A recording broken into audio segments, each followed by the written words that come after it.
आजकल social media का इतना ज़्यादा दौर है, लोग अपनी पिक्चर्स फ़िल्टर करके भेज देते हैं। उसके बाद जब फिज़िकली मीटअप का टाइम आता है तो उनको ये टेंशन होती है अब हम तो उस फ़िल्टर जैसे नहीं लगते, अब कैसे अपने आप को उससे मिलता जुलता बनाएं। फिर उनकी दौड़ें शुरू होती हैं क्लिनिक्स में, उनकी दौड़ें शुरू होती हैं डर्मेटोलॉजिस्ट के पास। आप ये भी देखो कि जो एक तबका है वो तो शायद अफोर्ड कर सकता है, लेकिन जो नहीं कर सकता फिर वो ये टोटके फॉर्मूला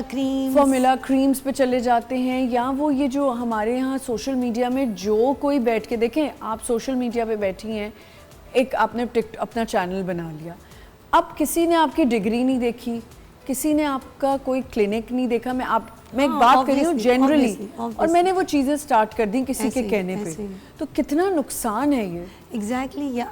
आप शॉर्टकट ढूंढने लगते हैं ना, क्योंकि आपने अब मीटअप का टाइम आ रहा है, आपने शॉर्टकट में अपनी टैन स्किन को वाइट बनाना है क्योंकि आपने फ़िल्टर में अपने आप को वाइट दिखा दी है, आपने फ़ोटोशॉप करके अपनी नाक को तो पतला कर दिया बट नेचुरली आपकी नाक मोटी है, या आपके लिप्स जो हैं वो इतने ऑगमेंटेड नहीं है और आपने फ़िल्टर में उसको शो कर दिया है। अब उसके लिए वो जो हम एक दौड़ में लग जाते हैं ना कि अनअचीवेबल को अचीव करने की दौड़ में, और स्कैम्स इतने होने लग गए, इसी वजह से स्कैम्स भी हो रहे हैं, लोग परेशान भी हैं और तलाकों का रुझान भी बढ़ता जा रहा है इन्हीं सब चीज़ों की वजह से, क्योंकि सेटिस्फेक्शन नहीं है, सेटिस्फेक्शन नहीं है। बिल्कुल। तो साइमा, जब ये लड़कियां, यंग लड़कियां जो आती हैं, क्या मैंने तो कुछ लड़कियों को ये भी देखा साइमा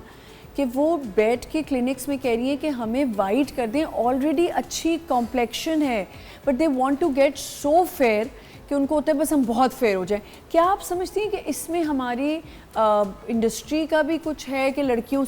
से फैसिनेट हो जाते हैं? ऑनेस्टली स्पीकिंग, अगर मैं आपको बताऊं कि जिन ख़वातीन को कुछ आपने नहीं देखा होता रियलिटी में,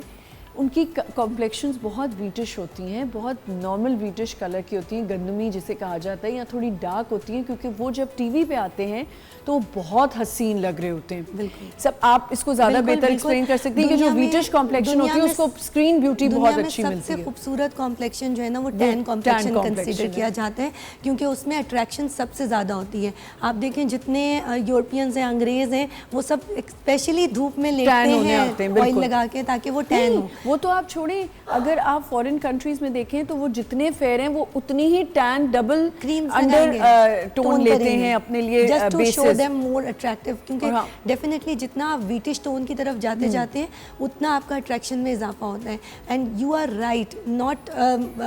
कुछ लड़कियां हमारे पास जितने वो वाइटनिंग इंजेक्शंस के लिए लोग आ रहे होते हैं उसमें से 90% वो फीमेल्स हैं जिनकी शादियां नहीं हुई। अक्सर तो अब मदर्स लेके आने लग गई हैं बच्चियों को कि प्लीज़ इनको गोरा कर दें। मैं अक्सर अपने क्लाइंट्स को यही कहती हूँ, आप अभी तो गोरी हो जाएंगी, बाद में क्या होगा, बाद में क्या करेंगे, बाद में क्या होगा। बट इसके कोई साइड इफ़ेक्ट्स हैं? अच्छा, वैसे तो